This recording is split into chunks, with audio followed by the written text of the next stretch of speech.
Hello everybody and welcome to episode 11 of building an Imperial Refinery in LEGO. I'm so sorry for such a long wait from episode 10, and with that, I think you guys don't want to wait any longer for some progress, so let's just get straight into a time lapse.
Okay everybody, so as you can see after the time lapse, I got a little more work done finishing off the whole floor for the third story, as well as getting a few details in the wall, and adding some of this wall, and just all around getting a little bit more of the base complete.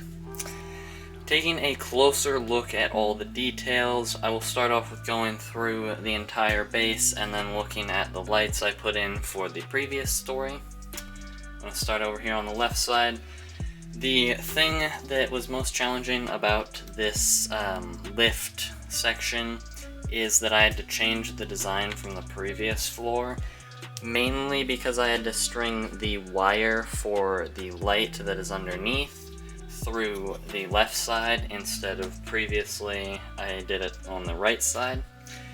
And the reason for that is because I had to have a chunk of brick that went through here to hold this whole thing up, and it was definitely worth it. There is very little sag. I mean, for such a big chunk of brick, it's a little bit of sag. Of course, it's actually quite a bit. It's probably about a plate, maybe a plate and a half, like down. But that will be completely fine, pretty much unnoticeable, especially once I get the other section in. This should be much more sturdy. Moving over into this area, not many details, just a couple things on the walls. First use of sand red. I love this color. I'm actually going to be getting quite a bit of sand red in the near future. I found this Bricklink seller who's actually selling it for a pretty decent price in bricks, tiles, and this clip piece, and then the grill piece. And all of those are pretty nice pieces to have, especially in sand red. And so I'm going to pick up some of that up for, as I said, a decent price. Now, before I get on to anything else, let's take a look at these two new minifigures I have gotten. These are some really nice figures in general. They have amazing leg printing and even waist printing. The only real problem I have is that I don't have any arm printing whatsoever. I feel like that could have really improved these figures in general. Now moving on to the next room, there is not really any details on any of the walls, sadly. I just didn't feel like it fit as well in this room since it's a command center, and I thought it'd make a little more sense to have it nice and clean. There is the door that I've been putting throughout this base, like on the previous floor. Can't really see it, it's pretty dark in there. Might have to turn the lights on in just a minute. The right corner, I have this like kind of control center. These are pretty iconic for like security checkpoints in Imperial bases. I thought this one would kind of fit in just because there's the two doors, command center and all. Would kind of make sense that they have some extra security. The design for these little control panels is not mine. I actually saw it on Pinterest, I think. Pretty cool design. I modified it a little bit with adding on more of these droid arms, and I modified the actual control part of it quite a bit. I will be replacing the light bluish gray pieces with dark bluish gray. I just don't have any of those brackets.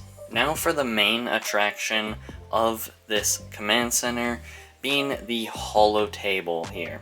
Now this is one of my favorite things I've designed for this mock. I know that's something I say quite a lot, but it just keeps happening. I keep creating cooler and cooler things.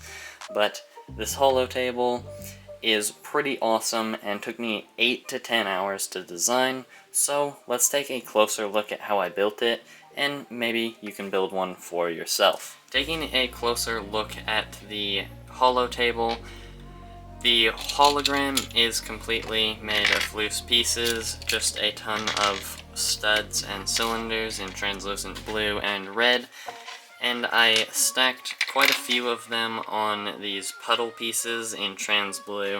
I found they kind of level it out in this dish piece, but overall the hologram itself isn't too important. Now, the table actually includes 3 of these loose little builds, which just fill the gap under the control panel, and overall I actually think it improves the look. It adds a little more like weight or material to that control panel and makes it look a little more interesting. Now flipping it over, you can see how complicated this thing is. It's actually pretty ridiculous and it took me forever to build. Taking out one of the control panel sections, it is fairly simple. Just has a control panel on one of these clips with a clip and one of whatever these is stacked on a bracket on a handle or clip receiver with a clip with a bar on it on the end to go into the 3-way lightsaber hilt that is the hub for the entire holo table.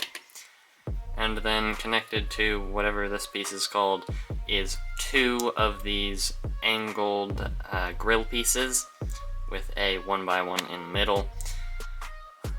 This is the simplest section other than the dishes themselves. But now for the complicated part of this, which is the curved macaroni section, which I have a macaroni brick with one of these stickered macaroni tiles from the Mandalorian blacksmith or forge. Very nice piece for a holo table. Then I have another macaroni tile on a lightsaber hilt, which is connected to this whole contraption here, which has the clip bar connected to a clip with bar with this curved 1x2 slope on it, and that is inserted into a 2-plate tall snot brick, which has a Technic pin on the bottom, which is inserted into a snot brick which is where the macaroni brick and stickered tile connect to. On the opposite side, there is a two long rod connected to a clip, which connects to another curved slope.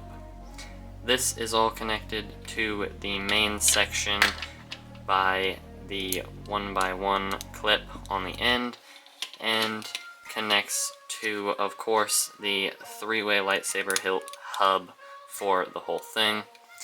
Now, taking a look at how the dishes are connected, it is just the stud of that hub piece, and a tile with a rod connects into that, and then you have a stack of a 4x4 dish, and then this special 6x6 dish.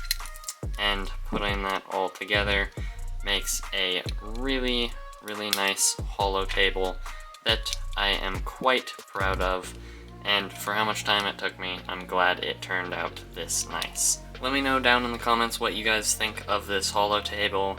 I really enjoy how it turned out, and I think it's a pretty nice design. Now, moving through the door to the right, I have this kind of just empty room currently. I have this little mural of a Jedi symbol. I'm not too sure if I'm going to include this in this mock. I was kind of just messing around with some artwork and thought I might be able to like Thronify this office room with some enemy artwork type thing that I know Thrawn did in Rebels and stuff. Thought that might be cool. If I don't use it in this mock, I will be using it in a different one. You'll just have to stick around and see for future mocks that I use that in. It won't have the back border or anything like that if I do use it in a different mock.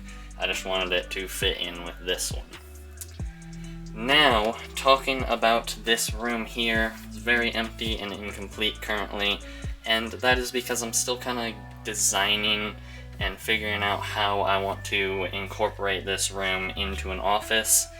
It's not much space, and if I wanted to incorporate anything more than a desk and a couple chairs, I really need to kind of smush everything and organize it just right. But I will most likely have this room completed next episode, as well as the terrain over here, so I can get this wall up, and then it's onto the big platform on top, and then the pit, and then this section is done, and we're on to the next one that will connect on this side, which is just super exciting to think about, and I am really excited to get to that section. There are going to be some really interesting details. Anyways, before I turn the lights off and show you the lights in the previous rooms, just wanted to mention that I'm still working on the pit in the background. I've gotten most of these panel pieces modified so that these panel pieces can attach to them. I still need some of the 2x4 tiles and brackets for these. Once I get those in, I'll be able to complete that, which will, that's pretty much the last thing I actually need to do. The most important thing is getting the base finished off, and the terrain over here is actually probably the most needed thing, because that allows me to build up this wall, which allows me to put the whole ceiling on, which allows me to finish off the towers for the pit, which will finish off this base plate section. So with the lights out, you can see that the lighting in this room is really nice. It lines up perfectly with the bunks, so it makes a nice even, pretty minimal shadow lighting setup. Now, it looks way better in person than on camera. I will definitely have to figure out my camera settings to get nice pictures of the interior with my room lights off, but I will figure that out when I need to. Overall, I'm really happy with how these lights turned out. Let me know what you guys think down in the comments below. Moving to the other light, it's not as lit up of a room, and it will be more lit up. I'll have the background lights and have my camera settings better, but this is a good way to show off how the light actually works. I think these lights are really nice, but don't actually really work for straight up pitch black darkness. And I'm not too mad about that. This is more just for some subtle detail rather than full on lighting. Okay everybody, so that is everything for this episode. Again, I apologize for such a long delay and gap between episodes. The next one should be out in 2 weeks. I might take 3 weeks, depending on how busy I am around the holidays. I will definitely be doing a Christmas special as well, so stay tuned for that. Now, the next episode, I will actually be completing that office room, the terrain, and hopefully getting the ceiling completed. In addition to all that, I will most likely get those panels for the rim of the pit completed, and overall next episode should have as much, if not more, progress in it than this episode. So stay tuned for that, and if you enjoyed this episode, please consider hitting that like button and subscribing with notifications on so you don't miss any future videos.